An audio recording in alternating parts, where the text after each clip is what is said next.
They investigated jam for months. Meghan Sussex drives royal reporters mad, insane, they're ludicrous, they are silly. I don't know where they went to journalism school, but something is wrong with these people. Trying to get a gotcha moment with Meghan that they will never get. Whatever Meghan doing is not out of the ordinary. It's not what other people have not done before. It's Meghan that people are buying into. It's believing in Meghan. That's what people love. It is not what these royal reporters are trying to make you think. They're thinking that Meghan is going to reproduce thousands or millions of jam inside her home.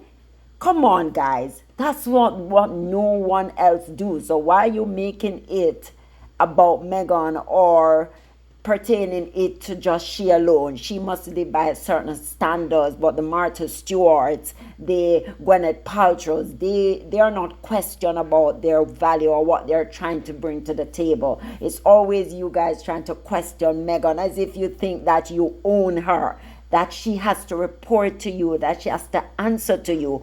Who the heck do you people think you are? Really? Meghan is a princess. Get with the program now. Stop it.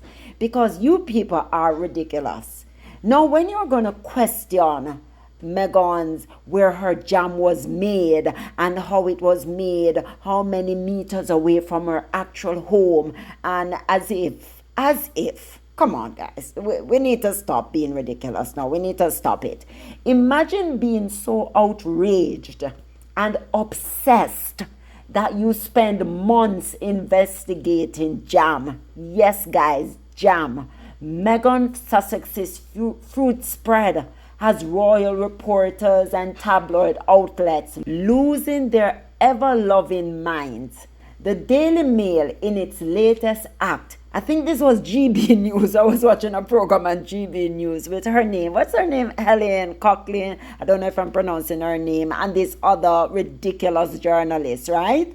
And he's trying to do everything. When she hit him with one thing, he comes with another thing. Even talking about carbon footprints and, oh my God, these people are just really ridiculous.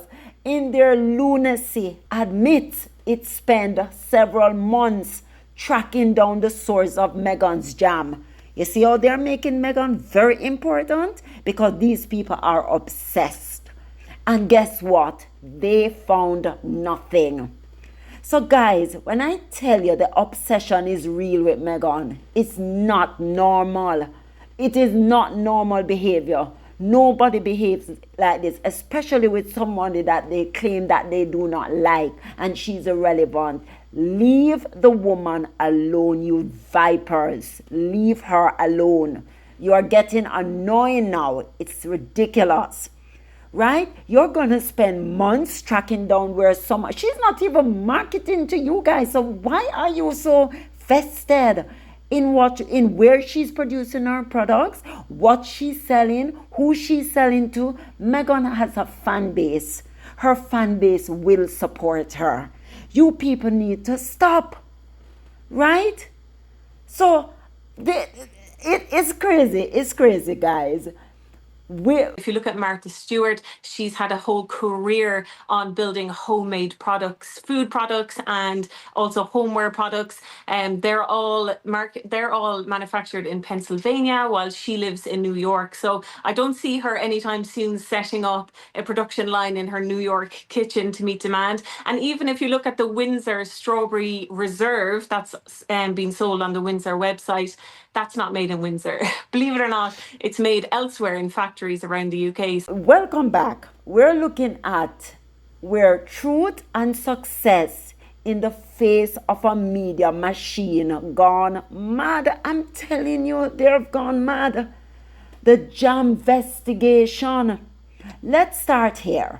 According to the Mail on Sunday, they spoke to scores of jam manufacturers, fruit growers, and packaging companies, all to find out where Meghan's jam is made. I'm telling you, Meghan, you're very important to these people. Oh, yes.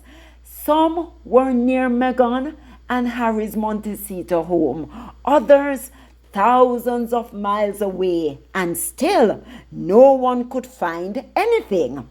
And because they can't stand not knowing, they ask the wildest question. What is Meghan trying to hide? Really? Because she didn't disclose the farm her strawberries came from? These people are actually making Meghan's jam more interesting than the entire royal family. Oh my God. The obsession is the point. The obsession is real. Now let's talk about this absurd obsession.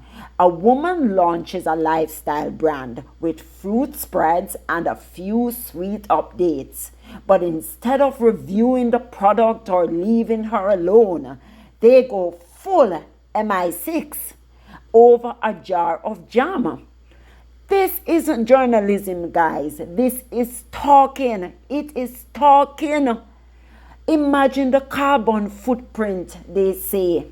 Where it is shipped from, they cried. Is she violating eco values? And yet, none of this scrutiny is applied to the royal family's own luxury goods, private flights, or commercial endorsements. It's not about principles. It's about control. Meghan didn't ask for their platform. She built her own. And that's the real problem, isn't it? Yes, she didn't beg them scrap. She didn't ask them for a seat at their table. She built her own table. And they cannot stand that she's independent and she does not need them. Meghan's success equal their meltdown. The more Meghan succeeds, the angrier they become. As Ever by Meghan sells out repeatedly. Products fly off the digital shelves. Consumers, not just fans alone, but consumers all over, love what she's offering. And the default response from her haters, she's paying people to praise her. No, guys, she's just winning. And it's driving you absolutely crazy. Remember when one media panelist asked, do you work for Meghan? I'm gonna play that video. Do you work for Meghan Sussex? And the guest snapped back, no, I don't. But what I am is a journalist. I'm fair and I like unbiased reporting. Slap in the face. I'm telling you, boom. That's what journalism looks like. That's what journalism should be. Not this ridiculous thing that we see permeating in the media every single day. A lot of people are saying, why does it matter? This is a recipe, and it's just based on her own homemade jam, but it does send out a message. People think they're buying into the illusion of something crafted by royal hands or formerly royal hands. It's not quite as it seemed. Well, that's the thing. I don't think this is the gotcha moment that the press are hoping for. This is actually industry standard. To meet demand, she obviously has to outsource where it's manufactured. She can't set up a production line in her kitchen. But as I said, this is complete industry standard. If you look at Martha Stewart, she's had a whole career on building homemade products, food products, and also homeware products. They're all manufactured in Pennsylvania while she lives in New York. So I don't see her anytime soon setting up a production line in her New York kitchen to meet demand. And even if you look at the Windsor Strawberry Reserve that's being sold on the Windsor website, that's not made in Windsor. Believe it or not, it's made elsewhere in factories around the UK. So yeah, this isn't the gotcha moment that people are hoping for. It's actually just a smart business move, really. If she wants to be able to meet demand this time around and not sell out within a half an hour like she did the last time, this is the only way to do it. Oh, you're being very charitable there. But what about the carbon footprint? Here's a couple that fly to the Google climate change conference, stand there barefoot, having flown on a private jet, and they're flying jam 2,000 miles across America. You're not telling me they could make that jam a little bit nearer to their Hollywood estate? Well, the carbon footprint is actually every single business out there. If you look at all the businesses, large companies, all the ones that we know today, they all use manufacturing plants that aren't in the location where the product was created. So it's just industry standard. It happens. If we're looking at Meghan Markle with this fine tooth comb, that means we have to open it up and look at absolutely every single massive business in the world and ask, why are you producing it so far away from home? Shouldn't this be produced in your kitchen? What about the carbon footprint? Do you know, it can't be one rule for Meghan and then other rule for other global businesses. Well, I think perhaps it can, because if you're sanctimonious about people's everyday carbon consumption, about we should all cut down on holidays, we should all be lean, green, and clean, and then you're flying jam jars 2,000 miles, I think those with glass houses or glass jam jars shouldn't throw stones. Well, are you going to look into the carbon footprint of the Windsor Strawberry Reserve that is made elsewhere in the UK? We're flying that around the world. Lots of Americans buy that. More Americans buy that than people in the UK. So are we going to ask the Windsors what's going on there? Are they offsetting their carbon footprint? Do you work for Alan? Do you work for Meghan Markle?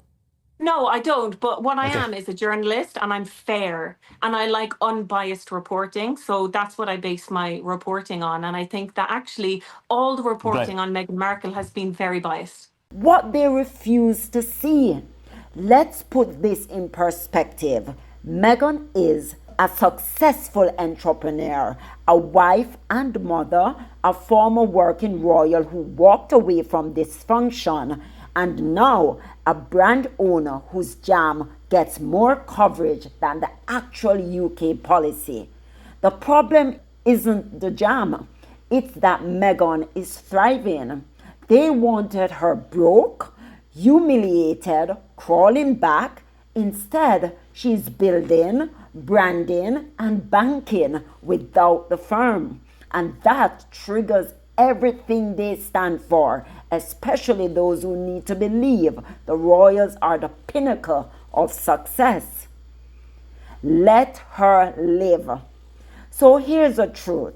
Meghan is not hiding anything. She's just protecting what's hers. She's just protecting what's hers. She's learned that the more she shares, the more the media twist it. So now she's strategic, private when needed, loud when it counts. The fact that an entire tabloid industry is more concerned about a mama grand sun hat and jam jar than fixing their royal bias tells you all you need to know.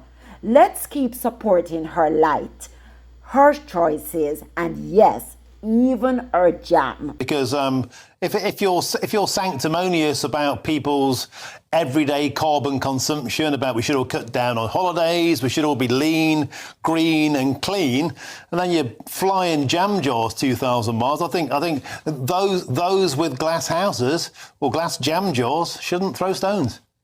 Well, are you going to look into the carbon footprint of the Windsor Strawberry Reserve that is made elsewhere in the UK? We're flying that around the world. Lots of Americans buy that. More Americans buy that than people in the UK. So are we going to ask the Windsors what's going on there? Are they offsetting their carbon footprint?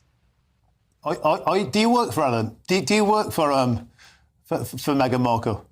No, I don't. But what I am is a journalist, and I'm fair, and I like unbiased reporting. So that's what I base my reporting on. And I think that actually all the reporting on Meghan Markle has been very biased. So guys, thanks so much for watching. If you enjoyed this takedown of the UK media latest foolishness, like and subscribe to Global Sussex. Let's keep standing up for truth and calling out the madness. And to Meghan, we'll wait patiently for that restock. And we can't wait long enough, Meghan. Hurry and restock. We just love what you're doing, and we're so proud of you. Bye.